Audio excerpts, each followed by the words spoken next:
I'm great. I'm great. Thanks for having me. Great. You recently released your new EP, A Crater Wide. How does the song Heavy, Heavy Love showcase your current sound? Yeah, absolutely. I think it's like a really exciting sound and it's kind of new for me, in a lot of ways. I think it kind of like breaks the mold of maybe a lot of the slower, more like sad tracks in a way and kind of highlights, like the positive things that, the positive things that life has thrown me recently. Yeah. Why do you think that is? Why do you think that there has been sort of a switch to a more positive tone? Yeah, totally. I think for a long time, I just tended to fall into um, making music about the sad things. And, this EP overall has like a more positive undertone than, like sadness or grief. And I think sometimes maybe folk music can lean into the grief as it should, as all music should, as all art should. But I think, with that being said, the positive things and the good things should be highlighted, uh, and written about and expressed as well. And so I just wanted to challenge my, way of thinking and yeah, just kind of shed light on that too. So it sounds like a purposeful transition as well. Um, has there are there any other ways in which your sound has evolved since your EP Monochrome? Totally. I think the Monochrome EP, I had done all the production, exclusively by myself, and then this A Crater Wide, it was so beautiful. It was recorded in Fort Collins in Colorado, you know, and it just gave me the opportunity to throw a lot of paint on the canvas, if you will. And instead of between takes, listening back to everything and editing everything by myself or never knowing if something was done, just that second opinion and the ability to just, hey, can I do another take? Can I do another take? And can I try this? And like really explore rather than just stick to what I know. How is a song born for you? Does it start with a lyric, a melody, a bridge, or does it depend on each song? Yeah, I think it's like a case by case, at least in my case. And I tend to gravitate towards things like song titles, right? Or, a specific line that like really kind of captures the whole idea, or few lines that kind of like sum up an entire idea and then expound on that. Um, yeah, and then if it's not one of those two, like if there's a guitar riff that I think is like really moving and impactful, it's like saving that for the right pairing. Is there a certain person or event that has inspired your songwriting this time around? Yeah, absolutely. I got married not in August 2025, but August 2024.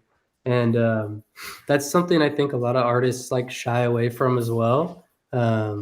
Maybe in the folk space too. And I just wanted to like write real songs about my life. And there's some sadder songs on there too, like whether it's a family member passing or things like that that are highlighted as well. But I just really wanted to write about my life in this moment. Well, that makes sense then why things are more joyful now.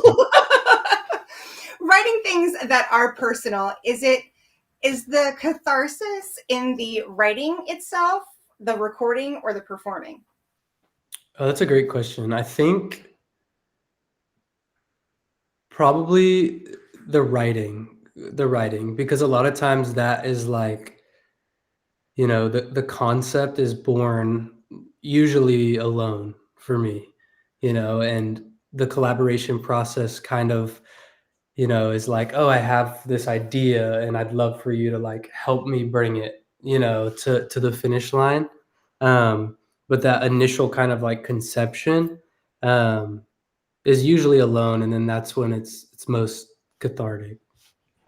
And you've once mentioned that you don't sit down to write a song, so it just gets sort of shoved on a playlist.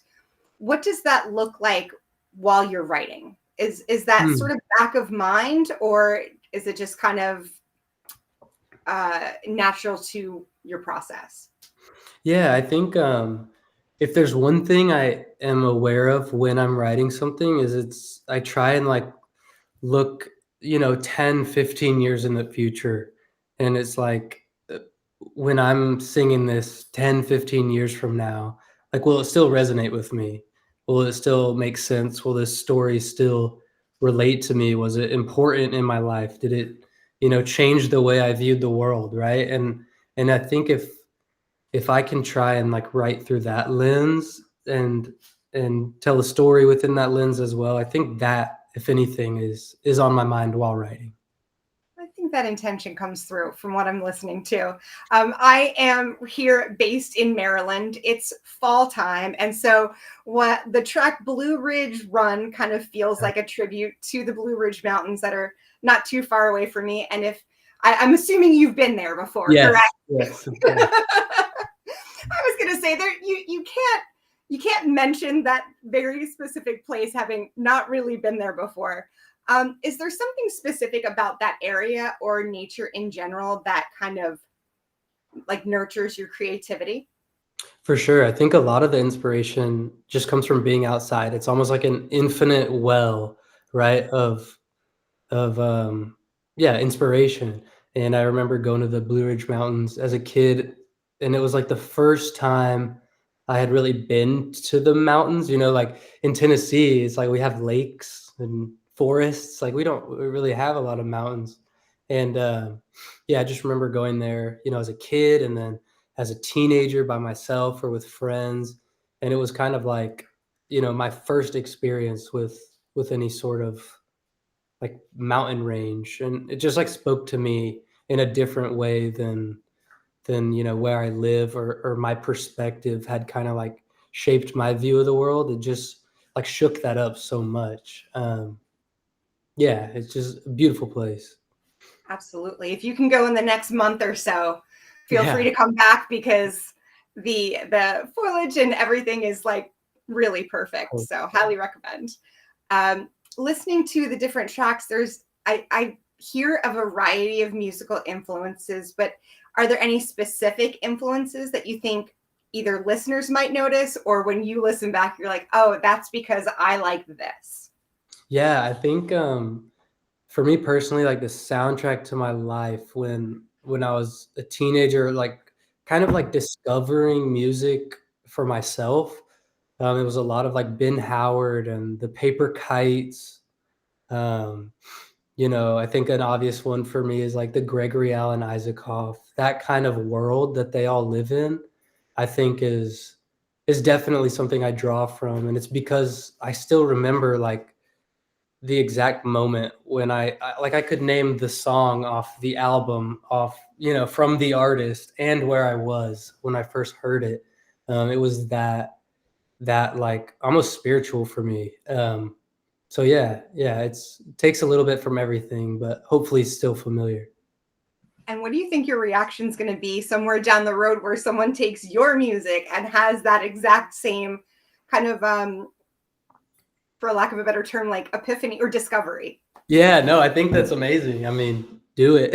Like that'll be such an honor. No, to just like inspire um whoever creatively, and yeah, it'd be a really cool feeling. I don't think I'd shy away from that at all. When you think about, being a musician, it's you're literally your job to share your music with the world, and you're giving them that gift, but then to get kind of a little bit of that back must be quite an interesting place to be in. That's very cool. I've also read that you produce your own music. How Mhm. does the production influence your writing or vice versa? Yeah, yeah, that's a great question too. I think the production, like in the past, it's almost gotten in the way at times of the music, right? Where it's like you can kind of use production, or I would, as a way to like mask things, right? So the focus really became like good melody, good lyric, and a well recorded instrument, and that at its core is hopefully what kind of resonates through, instead of maybe, you know, production tricks or that kind of thing, which is all really cool. I just didn't see that or feel like I should, you know, lean on that for this project. And as someone with a top 10 finish on American Idol, how do you feel that experience either shaped the things you choose to do or the things you choose to not do on purpose? Yeah, I think you know, that is a part of my story, right? But it always felt like, you know, one big first impression. And it's like through the lens of whatever they choose to use, right? Um, and so now it's like a separation of the two, where it's like, no, I'm just going to share who I am through my own perspective, right? And not necessarily like the perspective of ABC or, you know, a director of a show. Um, but yeah, it's a part of the process, and you know, it taught me a lot about, you know, what I want to say, and again, what I don't want to say. That's fair. Soundtrack. Uh, if you could make your own soundtrack for Okay. your life right now, with clearly lots of really good things going on, pick one song from A Crater Wide and then two songs from anyone else. What would be your soundtrack right now? Cool. I love the last song on the EP. It's called "Till the End," and it's maybe like the most like on paper dead simple song. But I think like listening back, it's like the one I relate to the most. I don't have to think about the meaning, you know, it just like feels very comforting. And then I love Nick Drake, maybe Pink Moon, you know, with the fall go like the autumn in the air. I don't know. I love Pink Moon. I love Nick Drake, and um, mm, this one, the lyrics don't really apply, but I've been so into this band called Little Feat, and there's a song called Long Distance Love, and it's just like the overall, like almost aesthetic of the song, of the music is so cool. So maybe, yeah, maybe those are my two. Very nice. So I like to make little playlists, Oh, and cool. I get feedback from artists, so that's always very helpful. With new music you have out now, how do you navigate the social media space in a way that feels authentic and not like advertising? Definitely. I think I'm still figuring that out, you know, and I think,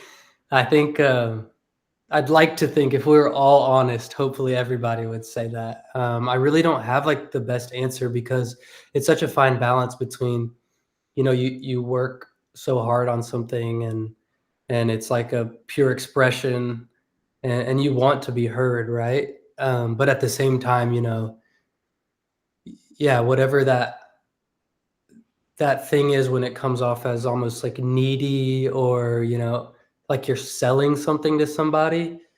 I think obviously that is like across the line, like the side that you don't want to be on.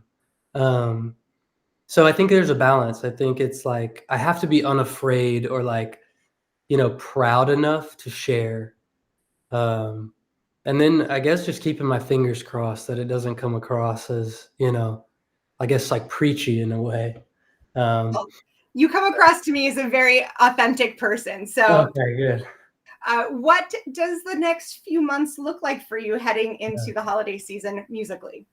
Yeah, I'll be on tour, and I'm doing the first headline tour, which is incredible. We'll start in Minneapolis, and then yeah, to round out the year, I'll be opening for Leif Volbeck, which I'm so excited about. He actually played on A Crater Wide, and we have a really cool relationship. So I'll be finishing up his tour, and that last show is on November 22nd. So I'll leave this weekend and then be gone until November, end of November.